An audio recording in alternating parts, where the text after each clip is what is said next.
Isang panayam, sinabi ni Kim Chiu na walang nagbago sa friendship niya sa love team partner na si Paula Avellino. Katunayan, sobrang naa-appreciate raw niya ang thoughtfulness ni Paolo bilang katrabaho. Say pa niya, kahit wala raw itong taping ay pumupunta ito sa shoot para samahan siya. Ganoon daw kalalim ang samahan nila.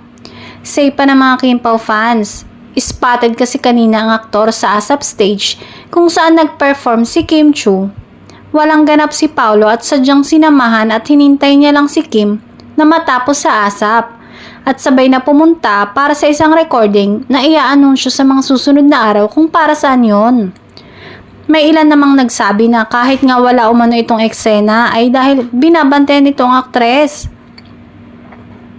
May mga nangiintriga pang natatakot daw itong masingitan ng ibang kelot kay Kim. Samantala, trending naman ang cowboy performance ng aktres sa ASAP. Marami nang humanga dahil nga sa dami ng talent nito. Bukod sa hosting, acting, singing at dancing at karir na karir nito.